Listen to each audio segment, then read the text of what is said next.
The Virgin of the Cosmos Part 6. The first minister guards them, the second releases or binds them, according to the will of God. In this way the law of equity presides over the changes which take place above, even as upon earth also it molds and constructs the vessels in which the souls are immured. This law is supplemented by two energies, memory and experience. Memory directs in nature the preservation and maintenance of all the original types appointed in heaven. The function of experience is to provide every soul descending into generation with a body appropriate thereto, so that passionate souls should have vigorous bodies, slothful souls sluggard bodies, active souls active bodies, gentle souls gentle bodies, powerful souls powerful bodies, cunning souls dexterous bodies, briefly, that every soul should have a befitting nature. For it is not without just cause that winged creatures are clothed with feathers, that intelligent creatures are gifted with finer senses and superior to others, that beasts of the field are furnished with horns, with tusks, with claws, or other weapons, that reptiles are endowed with undulating and flexible bodies, and lest the moisture of their natures should render them feeble, are armed either with teeth or with pointed scales, so that they are, even less than others, in peril of death. As for fishes, these timid souls have allotted to them for a dwelling place that element in which light is bereft of its double activity, for in the water, fire neither illuminates nor burns. Each fish, swimming by the help of his spiny fins, flies where he wills, and his weakness is protected by the obscurity of the deep. Thus are souls immured in bodies resembling themselves, in human shape, those souls who have received reason, in flying creatures, souls of a wild nature, in beasts, souls without reason, whose only law is force, in reptiles, deceitful souls, for they attack not their prey face to face, but by ambush, while fishes enshrine those timid souls who merit not the enjoyment of other elements. In every order of animals there are individuals who transgress the laws of their being. In what way, my mother? Said Horus. And Isis answered, in this way, a man who acts against reason, a beast which eludes necessity, a reptile which forgets its cunning, a fish which loses its timidity, a bird which renounces freedom. You have heard what was to be said concerning the hierarchy of souls, their descent, and the creation of bodies.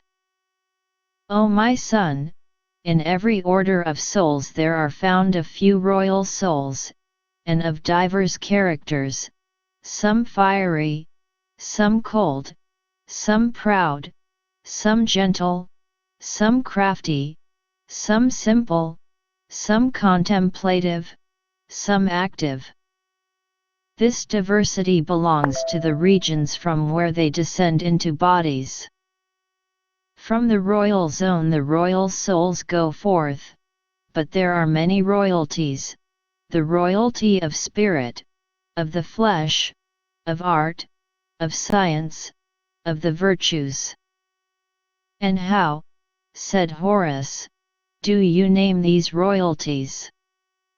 O my son, the king of souls who have here existed is your father Osiris, the king of bodies is the prince of each nation, he who governs.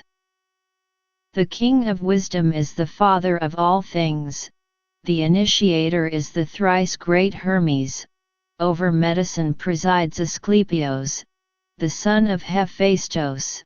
Force and power are under the sway of Osiris, and after him, under you, my son. Philosophy depends on Arnabascanes, poetry, yet again, on Asclepios, Eumolpus' son. So that, if you think on your own, you will perceive that there are indeed many royalties and many kings. But the supreme royalty belongs to the highest region, lesser kingships correspond to the spheres which bring them forth. Those who issue from the fiery zone handle fire, those who come from the watery zone frequent liquid spheres. From the region of art and learning those are born who devote themselves to art and science, from the region of inactivity, those who live in ease and idleness. All that is done and said upon earth has its origin in the heights, from where all essences are dispensed with measure and equilibrium, nor is there anything which does not emanate from above and return there. Explain to me this what you say, O my mother. And Isis answered, an evident token of these exchanges has been stamped on all creatures by most holy nature. The breath which we indraw from the upper air we exhale and again inbreathe by means of the lungs within us which perform this work. And when the way destined to receive our breath is closed, then no longer do we remain on earth, we depart then. Moreover, O my glorious son, there are other accidents by which the balance of our combination may be destroyed. What is, then, this combination, O my mother? It is the union and admixture of the four elements, whence emanates a vapor which envelopes the soul, penetrates into the body and communicates to both its own character. Thus are produced varieties among souls and bodies. If in the composition of a body, fire dominates, then the soul being already of an ardent nature, receives thereby an excess of heat which renders it the more energetic and furious, and the body the more vivacious and active. If the air dominates, the body and soul of the creature are thereby rendered unstable, errant, and restless. The domination of the water causes the soul to be mild, affable, bland, sociable, and easily molded, because water blends and mixes itself readily with all other things, dissolves them if it be abundant, moistens and penetrates them if it be less in quantity. A body softened by too much humidity offers but a weak resistance, a slight malady disintegrates it, and little by little dissolves its cohesion. Again, if the earthy element be dominant, the soul is obtuse, because the body lacks subtlety, nor can she force a way through the density of its organism. Therefore, the soul remains indrawn upon herself, borne down by the burden she supports, and the body is solid, inactive, and heavy, moving only with effort. But if the elements be all in just equilibrium, then the whole nature is ardent in its actions, subtle in its motions, fluent in its sensations, and of a robust constitution. Of the predominance of air and fire birds are born, whose nature resembles that of the elements which generate them.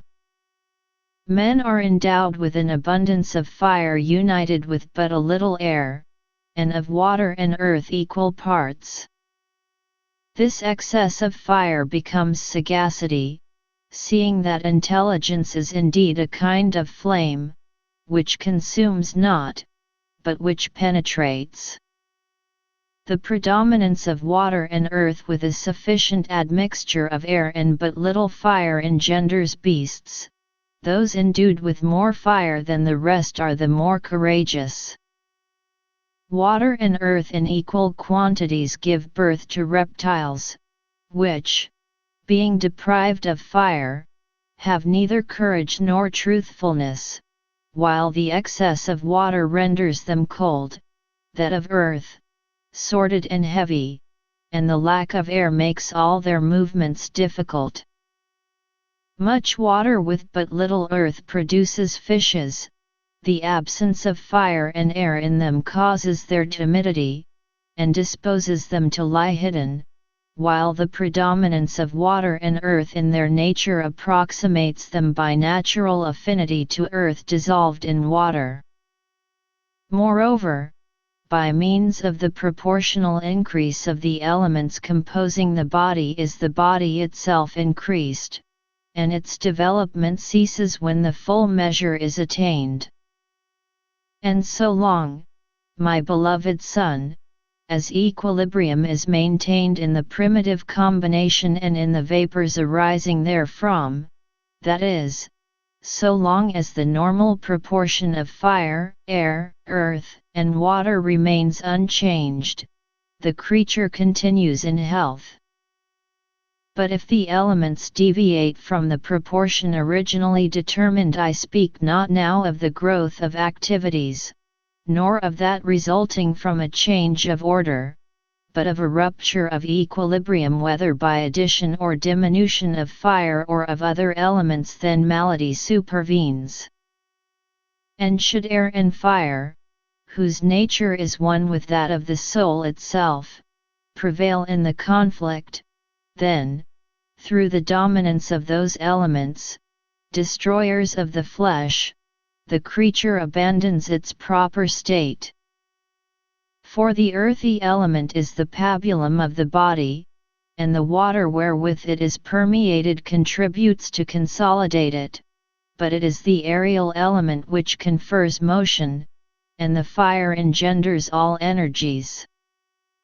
The vapors produced by the union and combination of these elements blending with the soul, as it were by fusion, bear her along with them, and clothe her in their own nature, whether good or evil.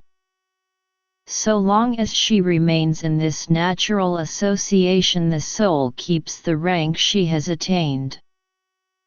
But if a change should occur either in the combination itself or in any of its parts or subdivisions, the vapors, altering their condition, alter likewise the relations between soul and body.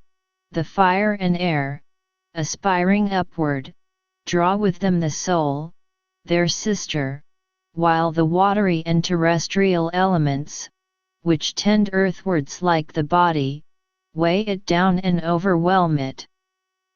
End of the Virgin of the World.